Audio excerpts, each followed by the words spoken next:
Tras el pedido de Kenji Fujimori a su hermana Keiko de bajar el ruido político, el vocero de Fuerza Popular, Daniel Salaverry, respondió que los principios del juego parlamentario no son fiscalizar a la corrupción y que con sus actitudes mina la institucionalidad. No cree en los partidos políticos, pareciera que retrocedemos a los 90 con estas prácticas, agregó Salaverry. Por su parte, Héctor Becerril dijo que Kenji, de ser encubridor, ha pasado a ser vocero de Pedro Pablo Kuczynski.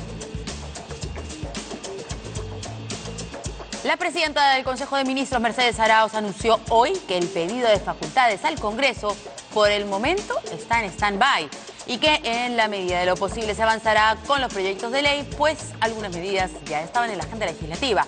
El presidente del Congreso, Luis Galarreta, afirmó ayer que no van a estar de amiguis del Ejecutivo y que no hay confianza en las bancadas por dar las facultades.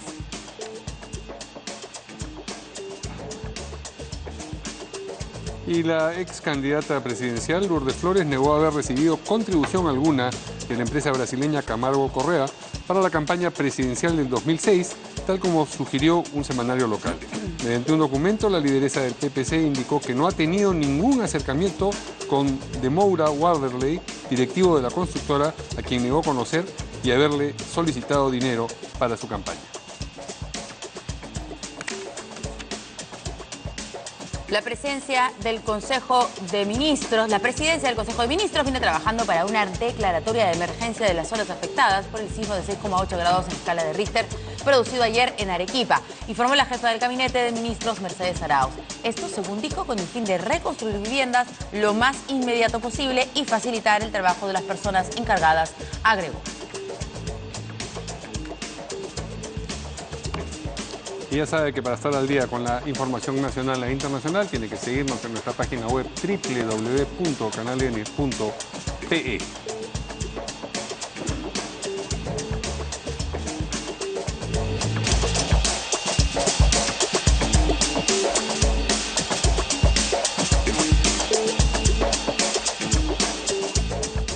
¿Qué tal, amigos? ¿Cómo están? Buenas noches, bienvenidos como siempre en Portada. ¿Qué tal? Entusiasmada con la idea del Papa, te hemos visto entusiasmada, cantar. Sí, pero me da vergüenza ver porque hago un intento de canto. No, no sé. Yo no canto ni en la ducha, nada. Y bailo sí un montón, pero bueno, qué vergüenza. No me van a poner, por favor, eso ahí en mi videoclip. Difícil que no lo vuelvan a poner. En mi videoclip antes del programa, por favor, me desencajan. En todos los... Esto lo han puesto otros invitados. En todas las pausas viene... Qué vergüenza estas cosas. Todo sea por el Papa, nada más. Ajá. Y el trabajo, además, que vamos a hacer durante todo el fin de semana, de manera interrumpida en América Televisión y Canal N, solo por el Papa. Amén. Así es. Vamos a presentar a nuestros invitados, entonces. Bueno, tenemos a dos congresistas, Richard Arce, de Nuevo Perú. Aquí le damos las buenas noches. ¿Qué tal? Y Miguel Torres, de Fuerza Popular. ¿Qué tal? Buenas noches, ¿Cómo Verónica. está? Buenas noches, Mario. ¿Qué tal? Muchas gracias por la invitación. Gracias a ustedes. Bueno, el Papa ya llegó a Chile, efectivamente. Sí, así es. Estamos expectantes a ver qué tan grande ha sido el recibimiento, qué cosas le están ofreciendo al Papa, porque de ahí viene aquí a nuestro país, ¿no? Es el día jueves a las 5:30 de la tarde. Vemos ahí justo la llegada, fue recibido por unos niños. ¿Estamos en vivo con la señal? Muy bien, nos dicen que estamos ahí en vivo. Es un vehículo especial hecho para la visita a Chile, porque nosotros tenemos aquí otro que también se ha realizado, acondicionado para la venida del Papa. Con todos los recaudos, imagino, ¿no? Luego de lo que ocurrió en Colombia, yo me paro asustada, la verdad. ¿Qué sucederá acá? Espero que nada malo. Somos un país muy católico y... Sí, y un poco desordenado. Vamos a guardar la compostura como somos corresponde. desordenados, nomás un poquito, pero muy bien. Vemos ahí al Papa Francisco, que va a hacer algo similar en la Avenida Brasil. Por las 40 y tantas cuadras que tiene la Avenida Brasil, van a tener ahí un encuentro al final de la Avenida Brasil y luego el vehículo del Papa va a hacer lo que estamos viendo ahí por la Avenida Brasil aquí en nuestro país. Esa es la canción del Papa en Chile. Ajá. No la que yo he hecho junto con Sol Carreño y Choca. Federico también. Federico también. Federico hacía los coros.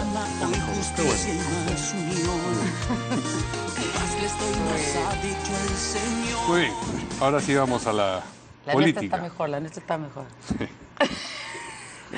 Muy bien, ayer conocimos un pedido de Kenji Fujimori a su hermana Keiko de decirle de bajar el ruido político. Llama la atención que lo haya hecho a través de los medios y no lo haya hecho en privado, ¿no? Es una manera ruidosa de pedir que baje, ¿no?, el ruido político. Sí. Pero eso ha provocado, por supuesto, reacciones en Fuerza Popular, pero empecemos por lo que dijo el propio Kenji Fujimori. Keiko, ya es hora de bajar el ruido político, la confrontación.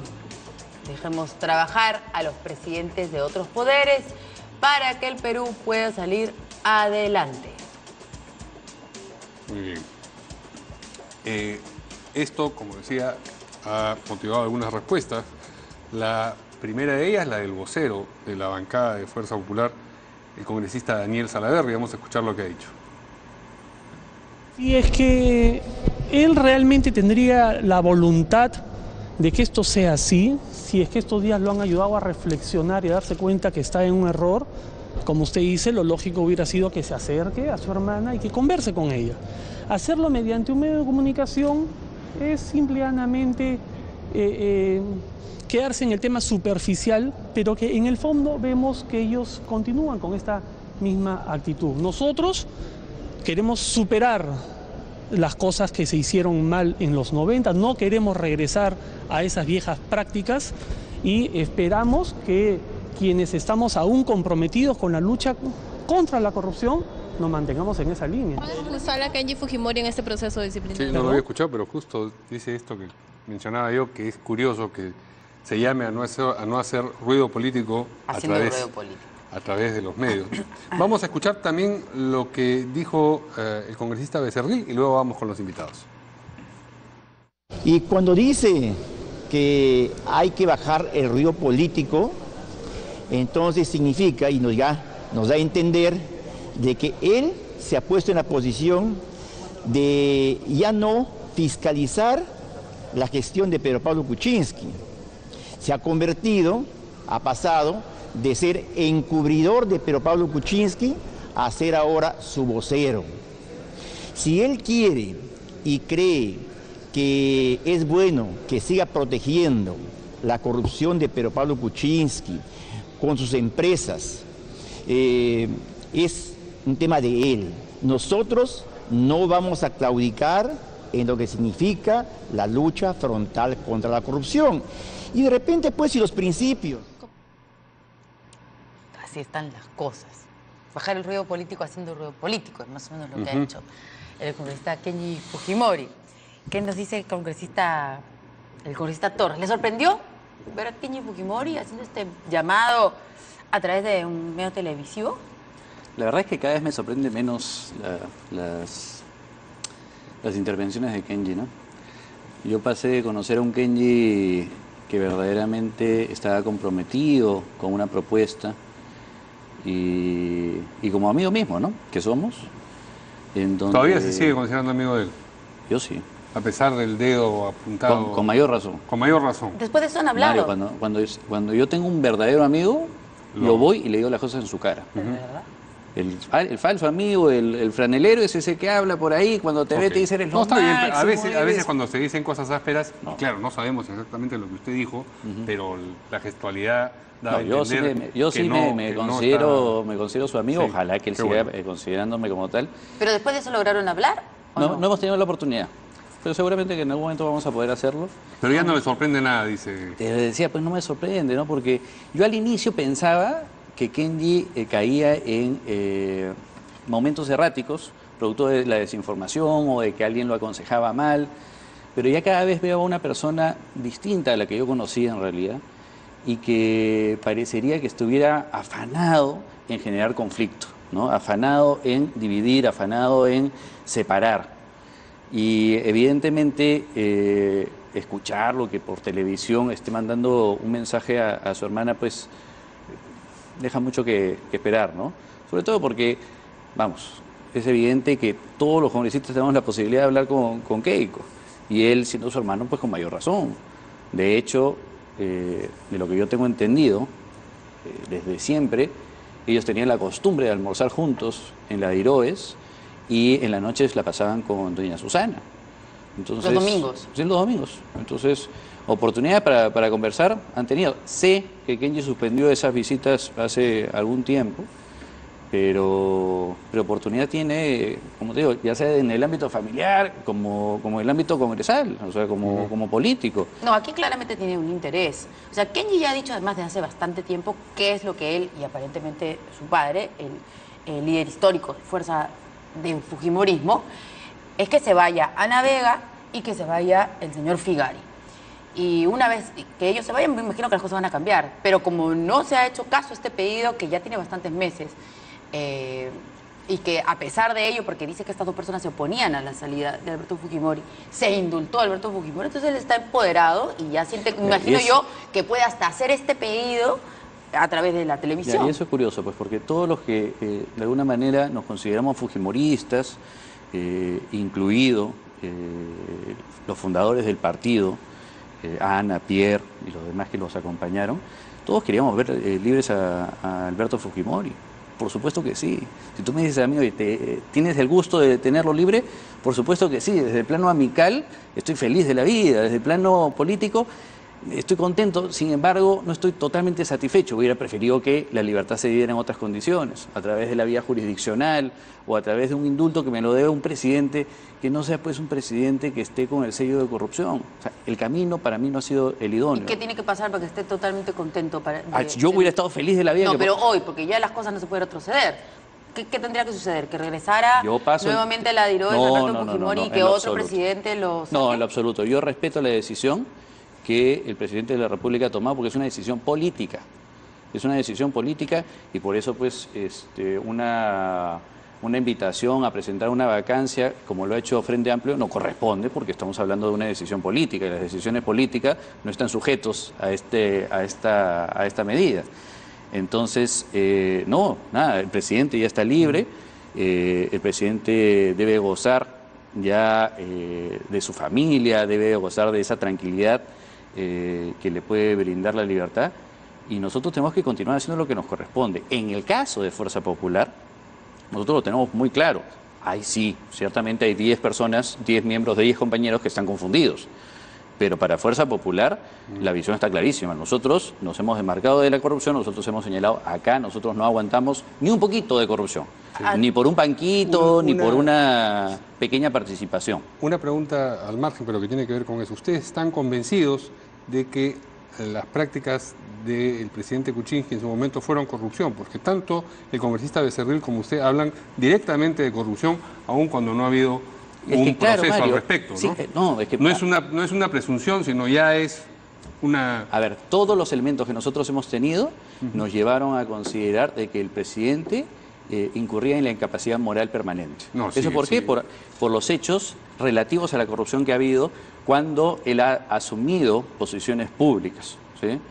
Él ha tenido prácticas de la puerta giratoria, en que entró al privado o al público y empiezo a confundir los intereses públicos y privados. Entonces, si tú me dices, ¿ustedes están convencidos de eso? Sí, y nada ha cambiado, porque para nosotros, antes o después de la votación de la vacancia, los elementos son los mismos. Sigue siendo una persona corrupta. O sea, ya está sentenciado. Sigue siendo una persona que no debe ejercer la función como presidente de la República. Aparte de eso, como le decía, tanto el congresista Becerril como usted ya hablan de corrupción Bondi y Lironda. Por presentarse elementos que podrían sindicar el tema de la corrupción. Pero podrían sindicar y decir ya es corrupto, hay una, digamos... Yo sé que hay un espacio ahí, ¿no? Sí, claro, lo que pasa es que, y lo dije con ocasión de la discusión que teníamos en el Pleno, nosotros no somos jueces, nosotros no hemos venido a impartir justicia.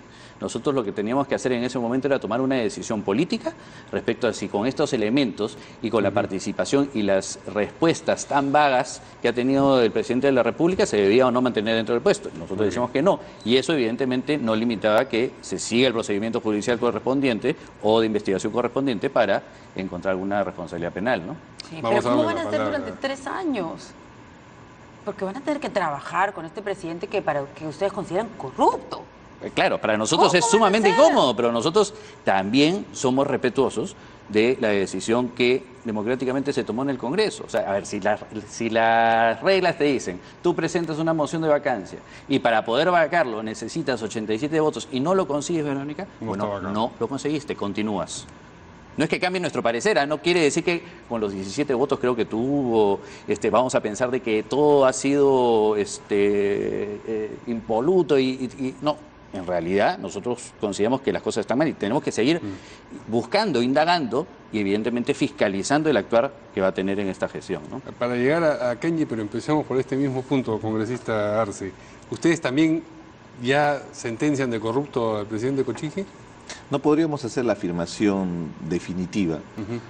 Hay la posibilidad de que durante estos meses o semanas el presidente vaya aclarando cada uno de las acusaciones que él tiene. El día de ayer hemos sido testigos en programas dominicales como inclusive hay un mayor involucramiento. O sea, lo que sucedió en la vacancia es el inicio. Para ayer domingo, en la información que da la prensa, estaría involucrado aún más porque están detallando justamente el horizonte en el tiempo de cómo él tenía la función de ministro, tenía la función de jefe de proinversión y a la par estaba negociando para poder conseguir financiamiento y ganaba utilidades sobre el financiamiento que obtenía, inclusive en escenarios negativos donde no se tenía éxito en la gestión que se iba a hacer. Hablan de $35,000, $37,000 que les iban a pagar por el trabajo hecho, evidentemente, pero que iba a tener un beneficio directo y estaba relacionado al tema de Olmos y al IRSA Sur. En ese escenario estamos esperando lo que pueda afirmar el señor Barata. Es un escenario bastante complejo para el presidente, encima desacreditado, lo dice la última encuesta, y aún así tenemos el escenario también del nuevo gabinete, que generalmente un nuevo gabinete refresca a un gobierno, permite un reacomodo político.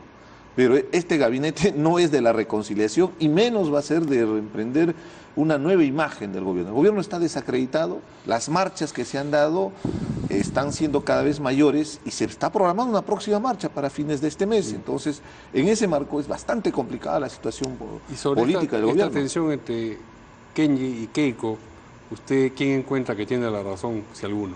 No voy a dar la razón a ninguno de los dos, pero evidentemente es un lío interno. Lo que podría ser es una abstracción.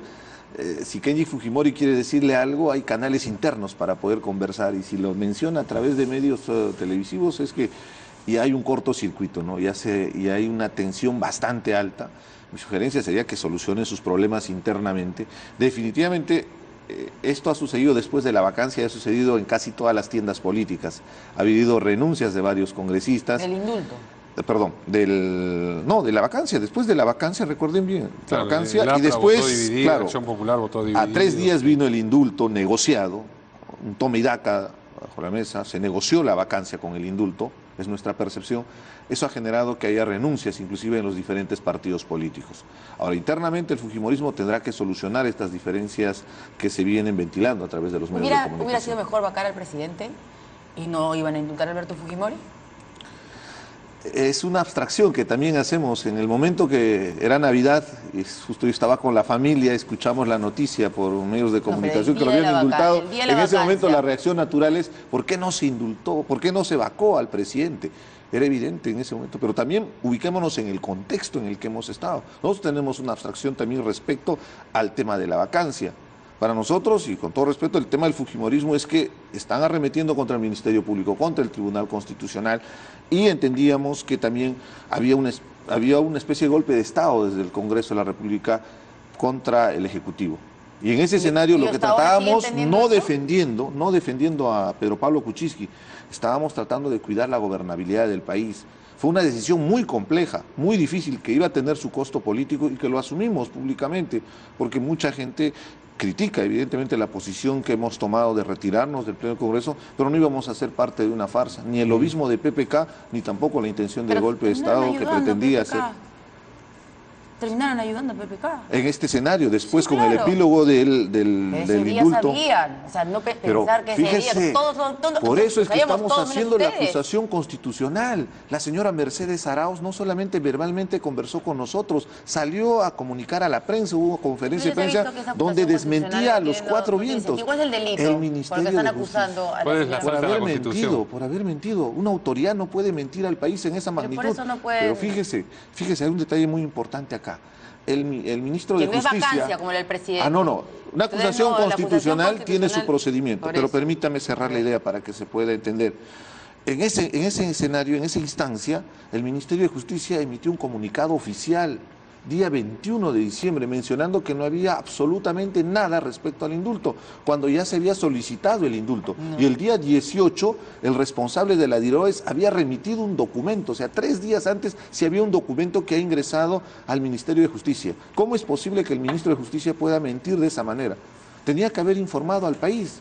Y con esto estaban jugando el tema de la vacancia y generaron todo un descrédito. Y no fue solamente las fuerzas progresistas de izquierda, fueron intelectuales, fueron personas que creen en la democracia, que en su momento entendieron que era importante mantener la gobernabilidad. ¿Algún mea culpa?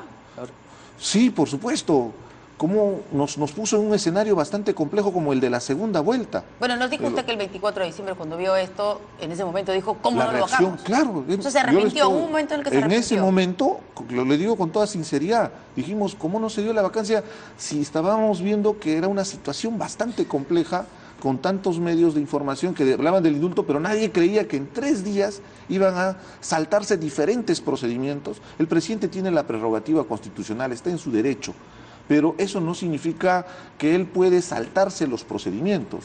La prerrogativa constitucional le da la decisión, pero tiene que seguir una serie de procesos, desde el informe médico. Solo tenían un día hábil en esos días para poder hacer el procedimiento. Lo hicieron en ese día hábil. Ni siquiera visitaron al reo en cárcel como corresponde a la Comisión de Gracias Presidenciales. Y va saliendo a luz una serie de responsabilidades que se tiene en el manejo que se ha hecho con el indulto. Ahora, un indulto Richard, negociado. Si me permites una reflexión, yo a Richard le tengo una estima, pero si me permiten, yo no puedo dejar de hacer un par de reflexiones, ¿no? El primero es esta mecánica de retirarse del Pleno, que no ha sido la primera vez que la han usado, entiendo que allá en otras oportunidades ha sucedido. En lo personal me parece que no debería suceder. Yo la respeto, es la decisión que ustedes la tomaron, pero es un momento en el cual los peruanos necesitan tomar una decisión, o estaban apoyando o no estaban apoyando, o por último, el bendito ámbar, que era un pseudo apoyo. El verlos retirarse para nosotros fue una sensación de que nos quedábamos solos. Entonces decíamos, bueno, ok, solos estaremos y solos trataremos de lograrlo. Y la segunda reflexión que hago es, qué curioso, porque cuando estábamos en la vacancia, yo escuchaba en más de una oportunidad hablar y decir, esto es un golpe de Estado. Esto es un golpe de Estado. El propio presidente de la República hablaba de un golpe de Estado. Y decía, oye, ¿de qué golpe de Estado estamos hablando? O sea, que yo sepa, no estamos haciendo absolutamente nada que no esté dentro de la Constitución. Tanto es así que si nosotros perdimos, dijimos, ok, perdimos, no ha quedado vacado, continuamos.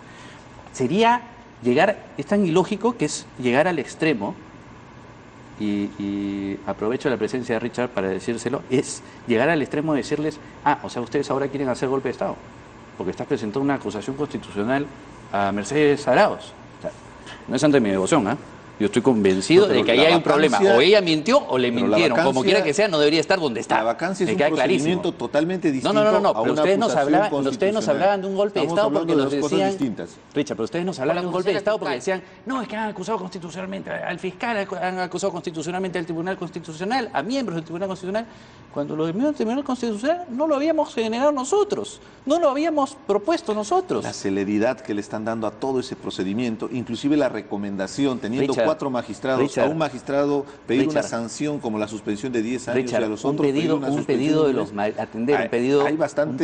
marinos no me parece que sea un golpe de Estado. Que nosotros hayamos puesto o hayamos levantado nuestra voz diciendo, oye, acá está pasando algo en la Fiscalía, y qué coincidencia que después de que se presentan estas acusaciones empieza a activarse el Ministerio Público de una manera adecuada. A lo que voy es, eso no es, a lo que voy, Richard, es, a lo único que yo voy es... Si la Fiscalía está teniendo resultados es porque hay un trabajo continuo, no es de la noche a la mañana que están actuando y están siguiendo por ejemplo estas empresas consorciadas. Por supuesto. Hagamos memoria también, porque también, si no, podemos también imágenes y declaraciones suyas aquí y sentado a este lado. Yo le pregunté, ¿y qué pasa si Pedro Pablo Kuczynski ha mentido sobre las asesorías? Bueno, entonces, sobre el tema de la vacancia, aquí lo dijo. Sí, claro. Y también con el Y lo Ministerio mismo, Público no hacía Verónica, todo lo y que hay está que haciendo ahora. repetirlo. Usted decía, ¿qué está pasando en el Ministerio Público? ¿Por qué no Exigimos al Ministerio llaman a Keiko Público, pero Fujimori? Entonces no exigimos va, al Ministerio Público no es que siempre usted ha permanentemente, estado pensando. Verónica. Yo no digo, disculpe Mira, congresista, sí. yo no digo que el Ministerio Público está trabajando bien. Para usted no estaba haciendo lo suficiente hasta algún momento. Y no sigue haciendo lo suficiente, sigo con esa misma expectativa, pero hay que fortalecer ese trabajo, no tenemos otra instancia. Se nos vienen las declaraciones del señor Barata. ¿Quién cree que usted va a ayudar a sancionar realmente a la gente involucrada en corrupción? Es el Ministerio Público en trabajo coordinado con el Poder Judicial. Son instituciones que tenemos que fortalecer. Y hay en esa misma hipótesis, en el caso del señor Pedro Pablo Kuczynski, si el día de mañana salen mayores indicios de involucramiento, probablemente vamos a tener que tomar una decisión desde el Congreso y será el presidente el que convoque de emergencia a una sesión del Pleno del Congreso. Estamos en receso parlamentario, pero hay la prerrogativa de poder convocarnos ante un escenario tan complicado donde nuevamente se involucra. Claro, hay gestos que sucedieron en esos días que sí podemos calificar como antidemocráticos, ¿no? Por ejemplo, escuchar a un presidente de la República decir, oye, por si acaso si yo me voy, acá los dos señores que estaban a mi costado se van. Y ponían una cara de que no sabemos si les creíamos o no les creíamos. Nosotros decimos, oye, espérate un ratito, acá se eligió el presidente y se eligió a un primer y una segunda vicepresidenta por una razón. Y era, si acá falla algo, sea por cuestión de vida o sea por cuestión de capacidad, pues tenemos al siguiente en el mando que pueda continuar. Entonces, veo a un presidente, y lo veía en esos días, a un presidente de la República desesperado, tratando de, sí, chantajear por un lado, de amenazar por otro lado, de mentir a diestra y siniestra, ¿no? Conforme fuera la solicitud de quien estuviera por ahí interesado. Pero nadie reparaba en que el propio presidente de la República estaba amenazando con cuestiones antidemocráticas. Ahora, habla usted de un probable escenario en el que se conocieran nuevas cosas y pudiera plantearse nuevamente una situación de vacancia, pero hasta el momento la que quiere presentar el Frente Amplio, ustedes ya dijeron que no la van a acompañar.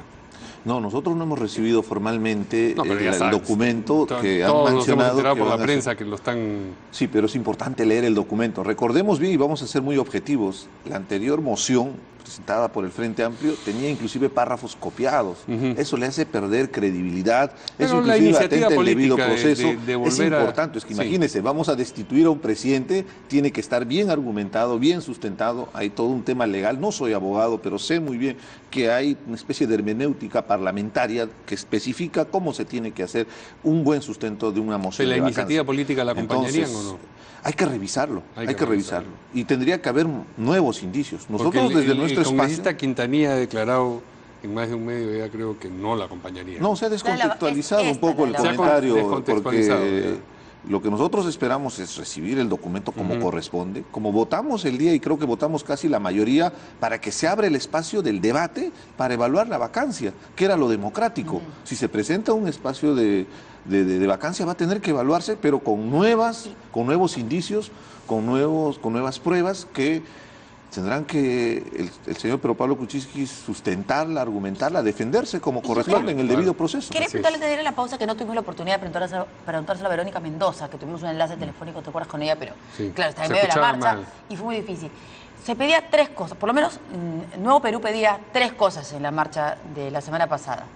Renuncia, PPK, nueva constitución y no al indulto. No al indulto ya entendemos. La renuncia, bueno, el presidente no, está claro que no va a renunciar. Me imagino que ustedes a través de las calles creen que él podría de alguna manera dar su brazo a torcer. Y la nueva constitución, ¿cómo la plantean? ¿Cuál es? ¿Cómo antes harían de responderte la primera precisión, salimos a las calles porque es importante no perder esa capacidad de indignación. Lo hice como universitario el año 97 y muchos jóvenes, y me da mucho gusto que existe ese sentimiento de indignación para que desde la sociedad se empiece a generar toda una corriente de opinión, una posición de lucha contra la corrupción. Es el mensaje que sale al final del video que ustedes difundían. No, que es muy importante Por eso, mostrar las esa tres capacidad de cosas, indignación. El las día tres que cosas. perdamos esa capacidad de indignación, estamos condenados Nadie está a en que una contra. sociedad... O sea, la gente puede marchar por lo que quiera. No, Estoy pero es que totalmente es muy de acuerdo. importante. Es No, muy pues, importante. Yo recuerdo el 97, Verónica. Es que no estoy en contra de la el marcha. 90. Le estoy preguntando esos tres Las puntos aspiraciones que tenían, por las sí. que estaban No, sí, marchando, y- porque eran los tres puntos que salían al final del video que se difundió a través de las redes Totalmente sociales de con el acuerdo, mensaje de solo que Verónica Mendoza. es importante mencionar por qué salimos a la marcha, porque por ahí pueden decir, pero ¿para qué salen en la marcha? Van a generar convulsión social. Es importante la capacidad de indignación. Y qué bueno que sean los jóvenes los que estén liderando. Nosotros simplemente acompañamos un procedimiento ¿Puede organizado responderme, por los favor, que tenemos jóvenes. que ir al corte y nos está Ahora, presionando el la tema producción? de la constituyente. Nuestra posición política es que consideramos que la constitución del 93 es espuria por todo lo que ha representado durante ¿Para los qué años candidatean 90. con una constitución espuria, entonces? Somos respetuosos de esa constitución, pero es importante espuria. modificarlo, por supuesto. Ok, ¿cómo quieren en el modificarla? escenario que se ¿Cuál es la dio, intención de que en el sea también? escenario. Porque pareciera que lo de la constitución se está metiendo así. Sí, pero una cosa es modificarla, otra cosa es cambiarla del todo, ¿no? No, por supuesto, un cambio de constitución requiere todo un proceso de una constituyente, inclusive se requiere todo un procedimiento largo que no es inmediato, inclusive si hay una alternativa desde los ciudadanos se requiere cierta cantidad O sea, de firmas. entonces ustedes están marchando para de repente iniciar una recolección de firmas para eso. Podría ser una alternativa. Para nosotros lo ideal sería que el Congreso asume esa responsabilidad, pero con mayoría fujimorista es ilusorio, es pedirle perras al olmo y no va a querer cambiar la Constitución. Pero van a empezar a recolectar firmas porque no tiene ningún sentido que marchen por tres cosas y una solamente la digan y no hagan Es nada para importante hacerla, porque cambiar entonces la solamente quedaría Constitución. indignarse y decir algo y no hacer nada.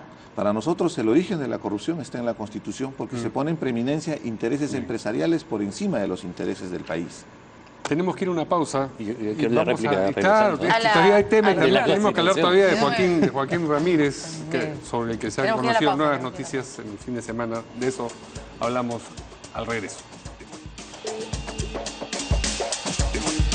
Quería hacer unos descargos del congresista Torres. Sí, yo coincido con Richard en el sentido de que si algo saco bueno de las manifestaciones, de las marchas, es que los jóvenes se involucran. Totalmente de acuerdo. Lo que sí no estoy de acuerdo es que metan de contrabando algunos temas, pues. Porque claro, oigan, vamos a marchar contra PPK. También es contra el indulto, ¿ah? Ya, por si acaso también la Constitución queremos modificarla. Bueno, yo creo que las cosas tienen que ser claras. Entiendo la posición que tiene Richard en el sentido de que no le gusta la Constitución, no están de acuerdo. En lo personal, yo considero que es una Constitución que nos ha permitido mantener este país en paz, recuperar la paz, reinsertarnos económicamente, y no sería o no deslizaría la idea de que la Constitución tiene la culpa.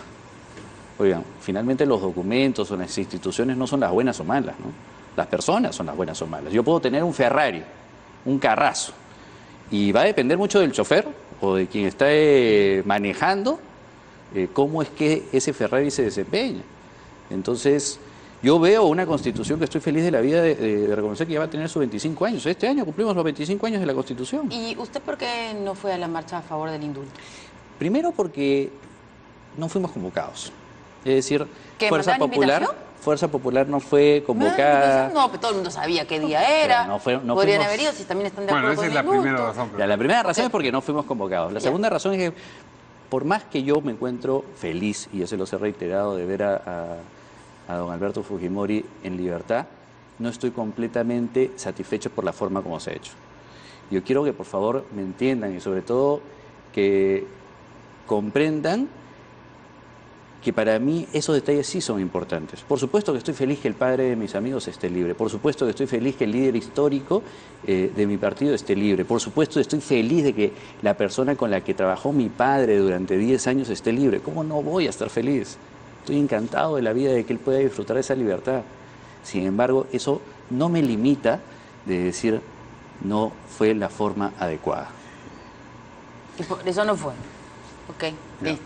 Vamos a Ahora, ver. el otro tema que mencionábamos tenía que ver con Joaquín Ramírez. Apareció una información en la que, o según la cual el informante de la DEA, Jesús Vázquez, ha dicho que le ofrecieron 200.000 libros verdes, aludiendo a dólares, Le va a dar Alzheimer. para que no declarase contra Joaquín Ramírez en el proceso que se le sigue.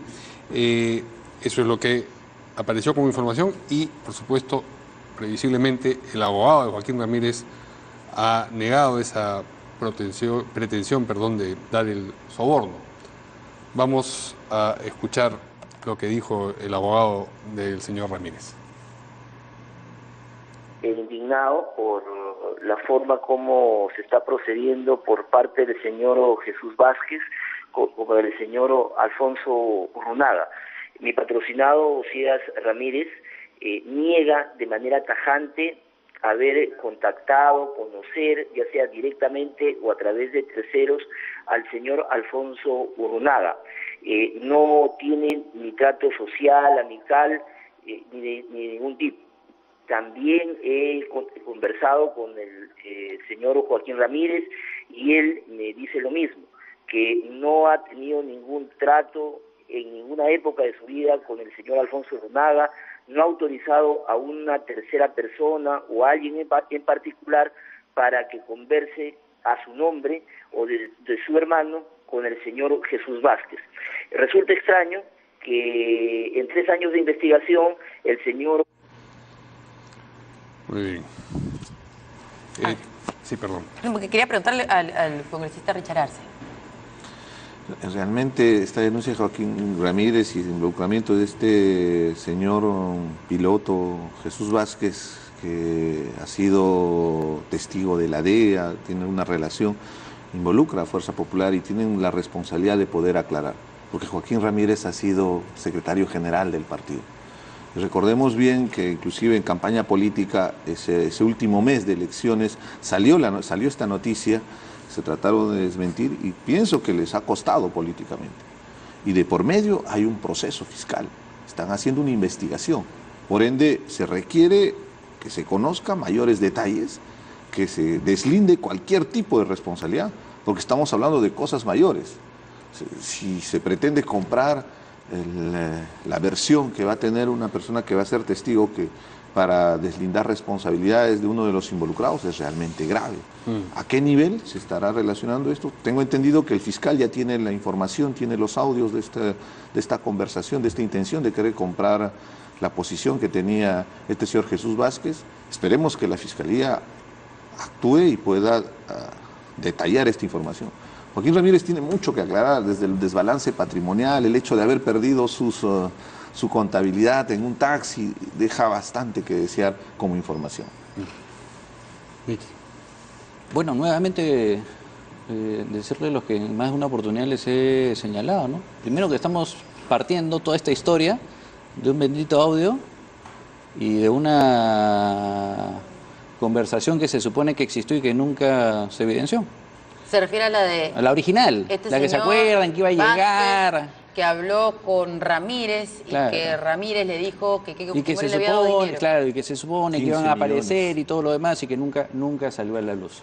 Lo segundo es que ahora estamos hablando ya no solamente del señor Joaquín Ramírez, sino que además estamos involucrando a unas terceras personas. ¿Quiénes serán? No tengo ni la menor idea.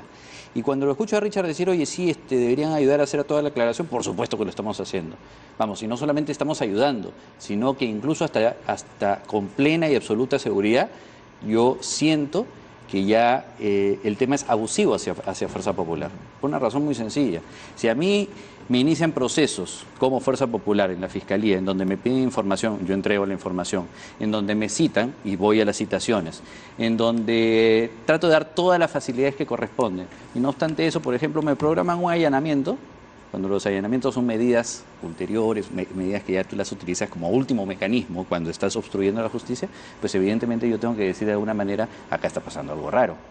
Nosotros vamos a las citaciones, nosotros respondemos, nosotros entregamos documentos, explicamos cuál es el problema que tiene con Fuerza Popular. ¿Es incómoda Fuerza Popular porque está luchando contra la corrupción? ¿Porque nosotros estamos tocando a aquellas personas que normalmente no habían sido tocadas? ¿Es eso en realidad? No, pero esto contra Joaquín Ramírez desde el año pasado.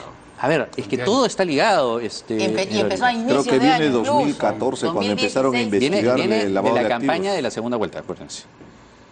De la No, campaña de la segunda 2016 vuelta. entonces. Sí, claro. Claro, 2 No, años. pero que se Y ha son empezado procesos a y son procesos que se están desde que la señora investigando. Julia Príncipe estaba en la Procuraduría a sí. inicios del año pasado. O sea, no es que digamos, ay, el señor Ramírez porque está en campaña, no es. Verónica, Viene desde antes. no tenemos ningún problema, y yo estoy seguro que independientemente del señor Joaquín Ramírez tampoco debe tener ningún problema de que se hagan todas las investigaciones que correspondan.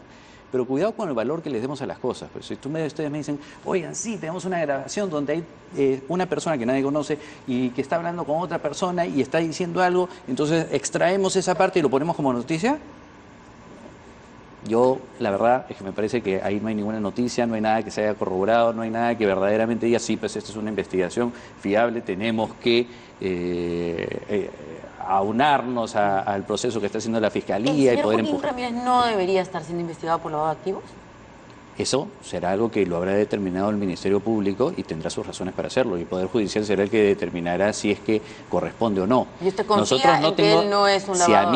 Si a mí me pregunta si nosotros estamos incómodos de que se le haya iniciado una investigación, no. Como tampoco estamos incómodos que se nos inicie investigaciones a cada uno de nosotros. Sí, yo mismo estoy dentro de una investigación, pero no por Joaquín Ramírez, no por Keiko Fujimori, por Kenji Fujimori. Claro, usted le constituyó una empresa. Yo no tengo, cuando era abogado privado, yo no tengo ningún problema en ayudar a la justicia, encontrar la verdad y todo lo demás. Y esa es la actitud que todos deberíamos tener. Okay. Pero ¿y usted confía que el señor Ramírez esté involucrado en esto de lavado de activos?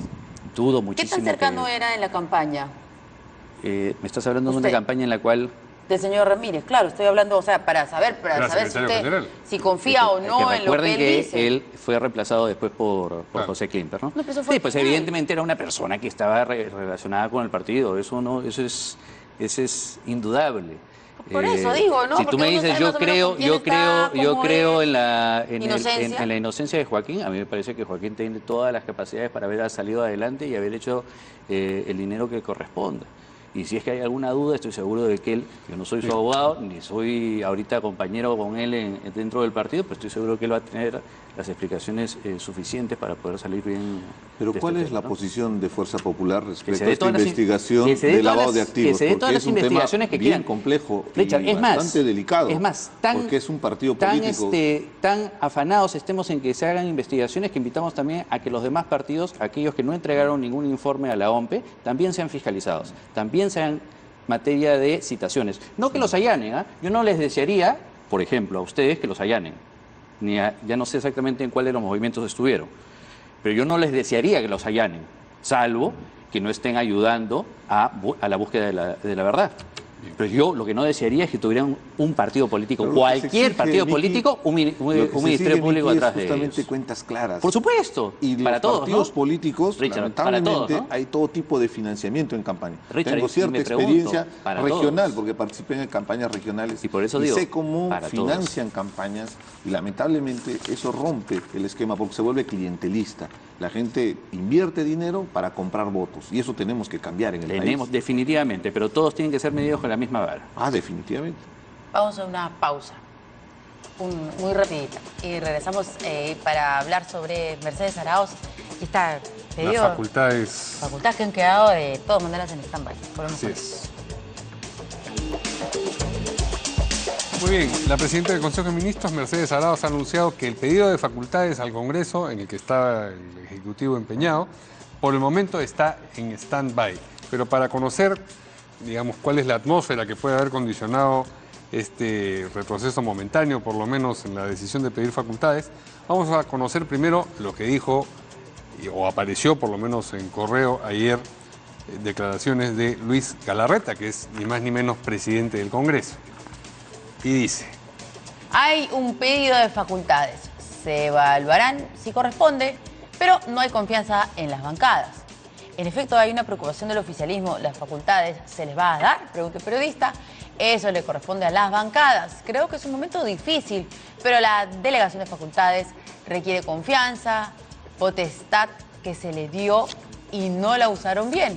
Eso va a depender de lo que las bancadas decidan. Bueno, efectivamente eso no anunciaba precisamente el éxito del pedido de facultades legislativas y ahora la señora Mercedes Arauz ha dicho lo siguiente, tenemos la claqueta con sus declaraciones también. Dice, el pedido de delegación de facultades legislativas por el momento está en stand-by. En la medida de lo posible se avanzarán con proyectos de ley porque algunas medidas, se entiende, ya estaban en la agenda del legislativo. Bueno, tenemos acá representantes de dos distintas bancadas y les podemos preguntar cuál era el ánimo frente a estas facultades legislativas que iba a solicitar el Ejecutivo? Definitivamente el gabinete y el propio gobierno ha perdido credibilidad. Yo recojo un poco el titular del domingo, donde ella habla que a través de diálogos sinceros se puede llegar a consensos. Con todo respeto, es una serie de mentiras. Y no solamente estoy hablando del tema del indulto, quiero contextualizarme en el tema de mi región, por ejemplo. El proyecto minero Las Bambas. Desde el mes de agosto, mes a mes, están declarando estado de emergencia, provocando a la población, cuando no hay un conflicto real. Definitivamente hay problemas en la zona. El día de hoy están, por ejemplo, el alcalde de Chalhuahuacho con más de 40 dirigentes exigiendo que se cumpla el plan de desarrollo de Cotabambas. No hay atención de parte del gobierno. De la misma manera, la semana pasada, la movilización de los paperos a nivel de todo el sur del país y sobre todo en mi provincia, en Andahuaylas. Y en este caso específico, con el tema del proyecto minero, nos ha mostrado que no hay un compromiso. He hablado, le he presentado documentos, tengo así extensos documentos de cartas, sustentando la necesidad de buscar más bien mecanismos de diálogo, sabiendo que este gobierno sustenta su modelo económico en la explotación de nuestros recursos naturales, que el proyecto minero Las Bambas es el proyecto más importante del país, significa 1.5% de incremento del PIB. ¿Cómo es posible que provoquen a la población declarando estados de emergencia? No buscando otras alternativas de solución. En ese escenario, Verónica, en ese escenario, yo quisiera que ustedes comprendan también nuestra posición. No hay credibilidad con el gobierno. ¿Qué credibilidad va a haber cuando no hay cumplimiento de compromisos, cuando están en idas y contramarchas? Ahora bien, vamos a revisar la propuesta que haga. Eso no significa que vamos a cerrar las puertas. Los proyectos legislativos, haremos aportes, porque parece que no vamos a poner en preeminencia los intereses. Es entendible, la señora ha dicho que está en stand-by porque sabe que probablemente ha tocado las puertas política y, ha dicho, y nadie le quiere... No, si ni siquiera le han aceptado, pero ni siquiera le han aceptado ministerios. Parecía que estaban haciendo convocatoria por el comercio o LinkedIn para ministros. Cuéntanos, ¿cómo es eso? Yo no sabía nada. Imagínate, era Navidad y hablaba un gabinete de la reconciliación, pasaron más de 2 semanas y no había los ministros. Tengo entendido con las versiones también periodísticas del día de ayer domingo que 2 horas antes varios ministros recién se enteraron que los estaban defenestrando y algunos de ellos les estaban renovando la confianza. Imagínense ese nivel de descoordinación, falta de planificación. El gobierno está yendo de tumbo en tumbo. Ay, pero faltan 3 años. Ese es el problema. Y ahí tenemos que asumir con mucha responsabilidad. Vamos a recibir los proyectos para revisarlos. Y medio. ¿Qué medio? Sí. Ahora, hay varios temas que revisarnos. Lo primero era, en efecto, pues se habían cambiado en gran cantidad ese gabinete ruletero, donde entran en el juego de las sillas, en la puerta giratoria.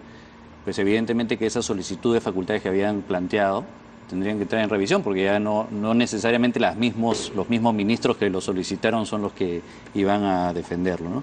Lo primero. Lo segundo, que es complicado porque ya se suspendió el Pleno, y esto es importante que sepamos todos. La delegación de facultades no se puede dar por comisión permanente, se da por el Pleno. Entonces tendría que haber un Pleno extraordinario en todo caso para poder hacerlo. Y yo revisé, porque sabía que íbamos a verlo en la Comisión de Constitución y luego en el Pleno, revisé esta solicitud de facultades y encontré cosas bien curiosas. Por ejemplo, ¿no? Uno de los pedidos, o algunos de los pedidos, repetían lo que ya habían pedido la vez pasada y que nosotros corregimos y dijimos que no se podía hacer. Por ejemplo, ¿no? A ver si los agarran distraídos. Yo no sé, o sea, como la segunda chance de pasar el contrabando, a ver si va o no va, ¿no? Por ejemplo, decían nuevamente que el arbitraje solamente sea institucional. Eso no se puede hacer, pues. O sea, puedes regular algunas cosas, pero no puedes delimitar de esa manera, sobre todo cuando tienes cuestionamientos tan altos de que, por ejemplo, el tema de Odebrecht, los principales arbitrajes han sido los institucionales. O, por ejemplo, el tema de expropiación de terrenos. Y eso sí me llamaba la atención, porque entonces nos han hecho trabajar un montón, como corresponde, por cierto, en un proyecto de ley que lo que estaba buscando es, cuidando los derechos de las comunidades, permitir una expropiación un poco más rápida. Y eso ya está para ser debatido en el Pleno o en la Comisión Permanente. Veo también que estaban pretendiendo ¿Y le han pedido legislar. Lo han pedido nuevamente, no obstante que estamos ahí. Se demoran mucho, pues ustedes no saben, no sé. No sé, yo creo que más bien se demora mucho ellos, porque acuérdate que cuando nos piden facultades, terminan extendiéndose de una manera impresionante. O me empiezan a pedir facultades con algo que, por ejemplo, hemos estado trabajando con el Ejecutivo, ojo, con el Ejecutivo durante un año, que es el tema de las cooperativas de ahorro y crédito, su supervisión. Ya está listo para entrar al Pleno, pero ellos estaban pidiendo la solicitud. Entonces, llama la atención. Me llama la atención que no hayan pedido, por ejemplo, facultades, por decirte, lo que es la elusión tributaria. Las personas es un tema bien técnico, pero las personas desconocen de que desde hace varios años se ha puesto en suspenso una norma que permitía agarrar la trampita a las grandes empresas y permitía de esa manera recaudar más. ¿Cómo es esa trampita? Porque yo pago un montón de plata. Esas ilusiones, esas escapadas que tienen. ¿Cómo es la Yo, por trampita? ejemplo, le preguntaría, oye, ¿por qué no están presentando, siquiera ya, no quiere facultades sobre el tema, pero ¿por qué no presentas un proyecto de ley para cerrar esas ventanitas a través de las cuales se escapa la recaudación? Este año o las Ha sido terrible. O las exoneraciones cuando no fiscales, corresponde. No ha habido como hemos nada. sustentado en el Pleno del Congreso, Entonces, son 50.000 millones de soles en total entre exoneraciones, entre elusiones, evasiones Así es. tributarias que pierde anualmente el Estado. Si el presupuesto general de la República es más o menos 156.000 millones, o sea, un tercio del presupuesto se pierde. Entonces, claro, cuando se podría generar mecanismos legales para garantizar el pago. Y eso no es que estás presionando, no estamos incrementando la presión tributaria, tenemos de los más bajos a nivel de Latinoamérica, estamos en 13.6, 13.7 de presión tributaria, cuando en Latinoamérica el promedio es 20% de presión tributaria. Entonces, ahí sin sí, incrementar, podríamos generar por ingresos. supuesto, para el ahí país. sí llama la atención, por ejemplo, ¿por qué no tienen ese afán tan grande? O por último, y algo que los invito a estar súper atentos, porque yo creo que todos los peruanos se los van a agradecer. El decreto de urgencia 003, el bendito decreto de urgencia 003 que nosotros Para en las el Congreso constructoras. modificamos, que nosotros dijimos, este decreto de urgencia lo que hace es salvar a las consorciadas, vence el 12 de febrero. Claro. Ojo, el Ejecutivo observó nuestra ley y la ha observado con 1000 argumentos. Es imposible ahorita, prácticamente, que el Congreso pueda responder a esa observación. Entonces lo que tenemos que estar atentos es de que el Ejecutivo esté sacando, y espero que lo hagan, un decreto de urgencia modificado, porque ya sería el colmo, ¿no? Imagínate que el decreto de urgencia 003 se caiga y Odebrecht se pueda llevar absolutamente todo a otro país. Ya sería Pero este la retroceso, cerecita, Vacancia. la cerecita total, ¿no? este retroceso o congelamiento de la pretensión de solicitar facultades de la Presidenta del Consejo de Ministros, más que algo relacionado con tal o cual proyecto legislativo que quisieran impulsar, parece que tiene que ver con la atmósfera política del Congreso, ¿no? Claro, de hecho, tú cuando entregas facultades, y más de una oportunidad lo hemos mencionado así, es como que tú entregaras una chequera, ¿no? Entonces tú le vas a entregar la chequera a una persona, claro, le vas a dar las indicaciones de cómo manejar esa chequera, por supuesto, no es tan sencillo. Pero Mario, Verónica, es libre albedrío, tú crees, claro, tiene ciertas limitaciones, pero seamos sinceros, pues tú le entregarías tu billetera, tu chequera a un gobierno como este. Yo me muero de miedo, para serle sincero. O sea, si ya me muero de miedo por la experiencia pasada que tenemos, en donde yo salí traumado, porque además en la Comisión de Constitución tuvimos la labor titánica de revisar 114, 120 y tantos decretos legislativos, yo ya salí traumado. Imagínate la sensación que tenía en estos momentos de decir, oye, ¿les vamos a entregar nuevamente decretos la facultad de poder legislar? No, me muero de miedo, la verdad. Pero más bien Con debería razón preocuparse el dice que se quedó en Ejecutivo stand-by. en reglamentar muchas de las leyes que siguen durmiendo el sueño de los justos y están Eso. perjudicando a mucha gente. La responsabilidad de la reglamentación es del Ejecutivo. Sí. Si hacen un balance y ven qué cantidad de leyes están aprobadas y no se reglamentan y cuánta gente está siendo perjudicada, haciendo un costo-oportunidad, es Sí, terrible. El rol coincido del- plenamente, ¿eh? Tanto afán de legislar, primero que empiecen a reglamentar, tienen cantidad de normas, totalmente de acuerdo, tienen cantidad de normas que necesitan reglamentos. Por ejemplo, ¿no? Solamente un detalle, la Ley General de Cooperativas, ¿saben desde cuándo estamos esperando su reglamentación? Desde el año 80. Ya sería bueno, ¿no? Ya Ay, sería vale, bueno que... no tienen reglamento que reglamenten, ¿no? décadas. A ver, no queremos acabar sin mencionar el tema de Lourdes Flores Nano. Así es. ¿No es cierto? Así que Apareció en un semanario en Hildebrand en viernes. sus 13 una información a partir de determinados correos en los que gente de Camargo Correa sugería, o, digamos, uno a otro, que convendría apoyar. Estamos hablando de la campaña del 2006, cuando ella era candidata de Unidad Nacional, se llamaba, ¿no es cierto? no sé, tú eres el que Sí, tiene una Unidad memoria Nacional. elefante. Unidad Muy buena Nacional. memoria. Y entonces quedó abierta la pregunta de si en efecto recibió o no esa contribución. Ella, la señora Lourdes Flores, a través de un documento ha dicho que no ha tenido ningún acercamiento con De Moura Barderley, que es este directivo de la constructora, y que ni lo conoce ni que les solicitó dinero para su campaña. En fin, es información que habrá que profundizar y, bueno, hasta que no aparezca una indicación de que en efecto eso ocurrió, pues es solamente correos que dicen lo que dicen, ¿no? El modus operandi de estas empresas brasileñas era financiar campañas, y para financiar campañas tenían que ver quiénes tenían las primeras preferencias. Evidentemente la señora Lourdes Flores en las dos 2006. campañas estuvo inclusive en el primer lugar de las preferencias electorales. Entonces, si queremos hacer una investigación real, se debería evaluar cada uno de los casos. Lamentablemente para nuestra clase política, los líderes políticos, los conspicuos líderes políticos del país, casi todos están involucrados directa o indirectamente. Que ya tienen responsabilidad política, ahora tienen que asumir la responsabilidad penal, y para eso sigo insistiendo que es importante fortalecer instituciones que pueden ser muy cuestionadas como el Ministerio Público, pero son las instancias que nos van a permitir hacer justicia. Porque este ambiente de impunidad tiene que cambiar. Uno sale a la calle, la gente está muy molesta, y no está molesta solo con Pedro Pablo Kuczynski, está molesto con el Congreso, está molesto con todos los políticos. Y ahí es la gran responsabilidad. Yo considero que somos una nueva generación de políticos para poder fortalecer esa institucionalidad y luchar contra la corrupción abiertamente, y que no se repita esta historia, que nos sirva de lección, que aprendamos y se sancione drásticamente a todos los involucrados en corrupción. Y yo creo que una reflexión final también es que valgan verdades, el Congreso sí ha tomado nota de este tipo de cosas. O sea, nosotros hemos venido haciendo una reforma electoral que está permitiendo al día de hoy hacer ajustes adecuados que permitan tener un mejor seguimiento de los fondos que se utilizan, desde la prohibición de que las empresas no puedan hacer aportes hasta la obligación de la bancarización, del registro constante de todo tipo de participación. Entonces, no seamos tan malos con el Congreso. El Congreso va avanzando. De hecho, la reforma electoral ha sido algo que se ha logrado. Bien. Vamos, más de 7 normas relacionadas, y que vamos a continuar, por supuesto, ¿no? Muy bien. Gracias a nuestros invitados esta noche. Nos vemos mañana aquí en Portada. Buenas noches.